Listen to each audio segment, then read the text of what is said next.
So today's project is working on my son's dragon fruit. He's 5, and about a year ago he decided that we needed a dragon fruit, and he would not let up on it. And so I scoured the clearance sections because I figured it would not survive here. And so I waited until one popped up in the clearance section, because we are 8B/9A, so we're North Florida, so we still get a lot of frost. Well, I finally found one in the clearance section, and here we are a year later. It is still alive, and it is, I'll show y'all it in just a second. It's like probably up to my head, and it has tons of babies growing off of it that we've got to cut off and replant. So I decided I was gonna go get a whiskey barrel to put it in. So today, me and the kids loaded up and we went off and got the whiskey barrel, because you have to build like it has to have the middle thing with like the support beam around the top for the dragon fruit. So I figure we will screw a post into the bottom of this and then do the support for the dragon fruit, and this will fit in with my rustic garden themed stuff. So let's get it unloaded.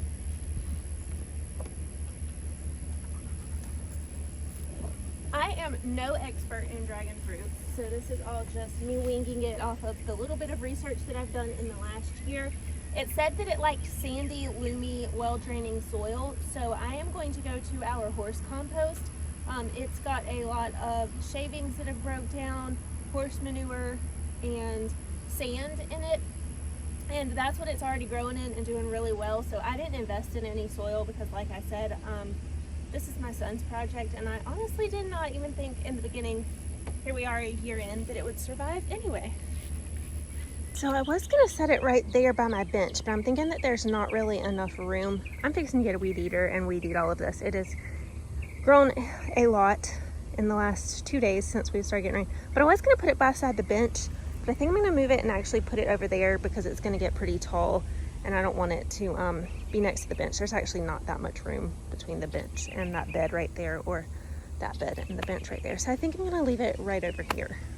So I'm having to wait on the dragon fruit project until my husband gets home, because I realized I couldn't like hold the pole in the middle of the barrel and drill it in without a second set of hands, and my kids are too small to do that. So I've gone on to doing other things in the garden. I started weed eating, and I had a half charged battery, so made it halfway through.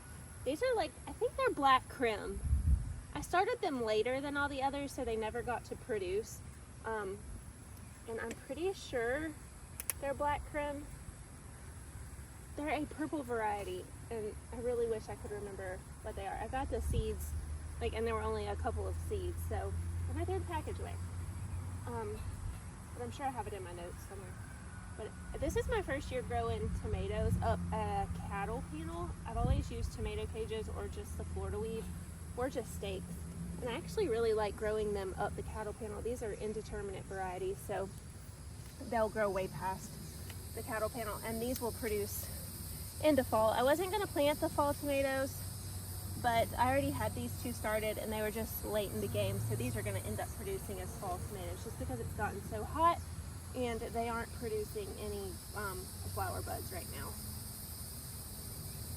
Or blooms. Flower blooms. Buds, blooms. Can we use those interchangeably with tomato plants? I don't know. This is a squash plant I started late in the game, and it'll get a good sized squash on it, and then it's not getting pollinated because there aren't many pollinators right now. I haven't seen a bee in a few weeks. It's pretty strange.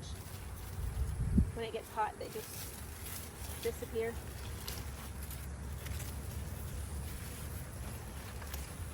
There we go. Pick it up off the ground so that I can weed eat under it.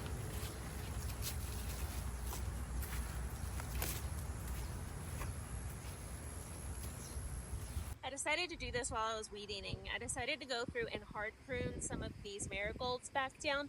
I'm going out of town for a few weeks coming up, and so by the time I get back, as we go out of town for an extended period of time, these were looking a little bit, this one's not so bad, but on the other side there's another one that looks pretty bad. They were looking pretty droopy, so by the time I come back, you'll see like there's some little green sprouts. Hopefully these will be back growing again, and they'll go through our fall season here until our first frost.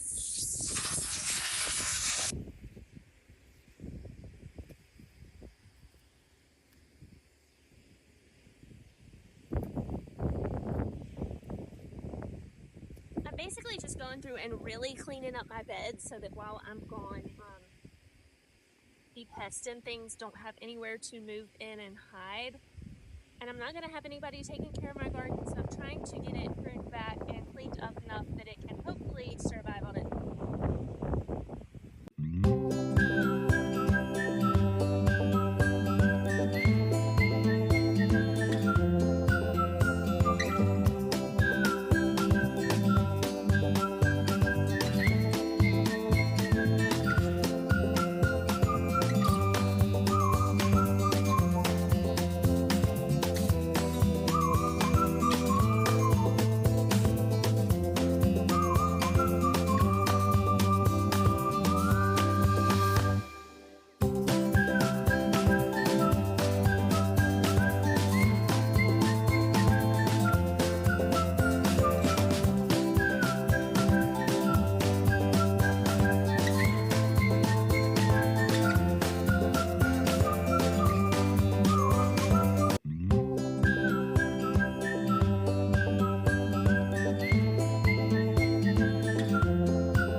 Some of the heads that are pretty dried out, so just while I'm on vacation, I'm going to go ahead and clip the drier out ones off so that these will go ahead and start producing more branches off. By the time I come back, maybe we'll have more blooms.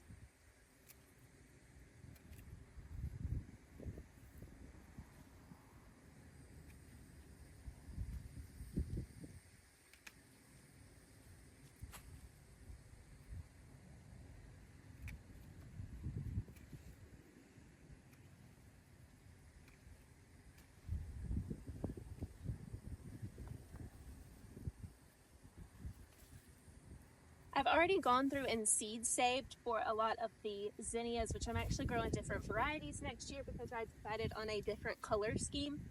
This year's color scheme was like orange, purple, yellow, and this green color.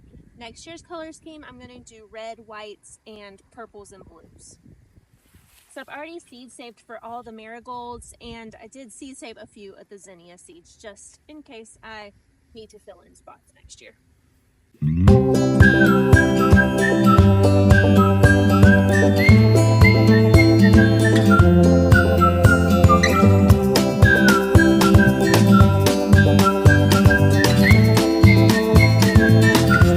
This marigold is actually still pretty much under control, so I'm just going to go through and clip off the ones that are producing seed pods.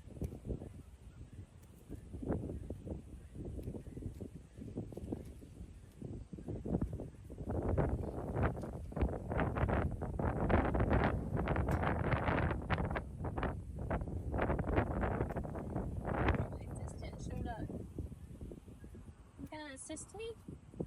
Get you some scissors. Let's start cutting. Can I get you some scissors? Get you some scissors. Also, I'm using tin snips. I don't know if anyone noticed because I can't find my garden shears. Anyway. Usually by the end of the season, I have lost every gardening tool and have to rebuy them for the next season.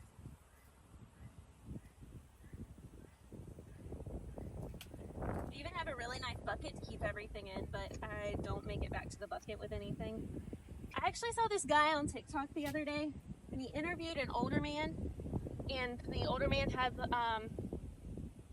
he was using like the rebar where you tie the string to the rebar and then the string to the ground with a pin, and you wrap your tomatoes in it to use them as a trellis. And he had a pair of scissors at every single tomato, and I was like, you know what, that is so smart. Like, I need a pair of scissors with a string tied to every single one of my gardens so that they can't walk off.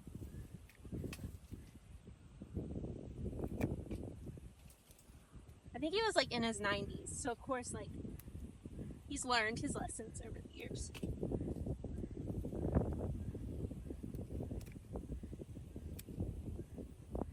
Like those people who chain their remotes to the couch so that they don't play.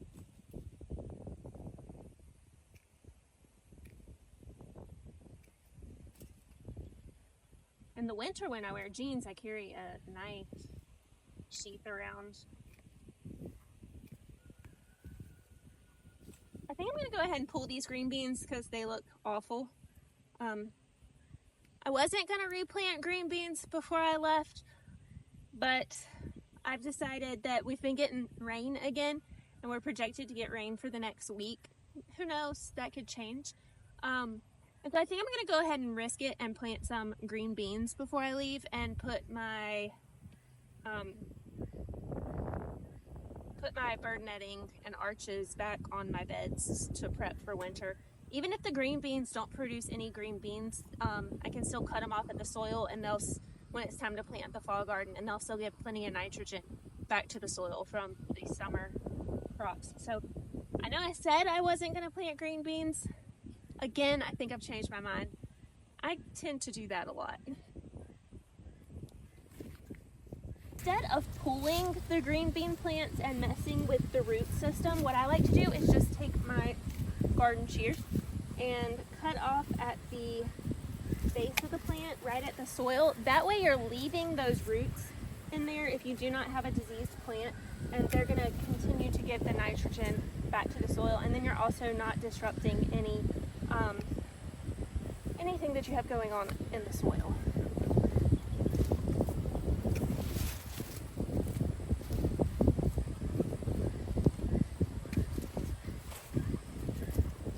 But these haven't given me green beans in a few weeks, so.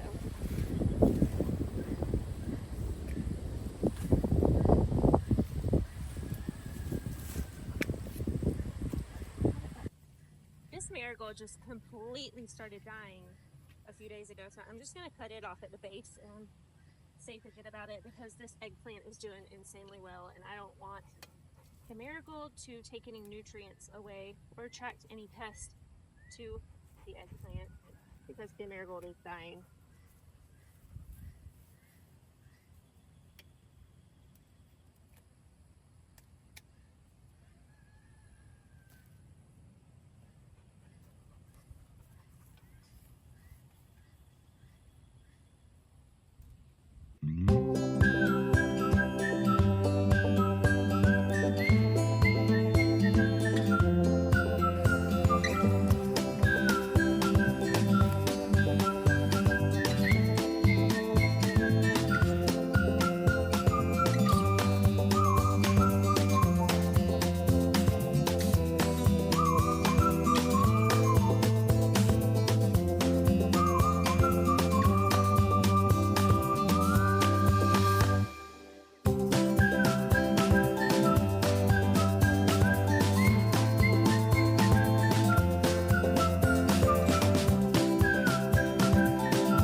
My raised garden beds are all cleaned up for the rest of the summer, and I can walk between them and weed eat between them. So I'm my husband's like worst enemy, because I don't do anything with a plan and he does everything to perfection. So I'm fixing to video us putting the post that I dug out of the old post pile back there into this whiskey barrel for my dragon fruit. He's probably really annoyed at me because he likes for it to be perfect. Like, he would like for me to go buy a new post and all the right things to do this, and that's not my personality. He would spend $1 million on a tiny garden project to have it done the right way, and that's not what we're doing around here.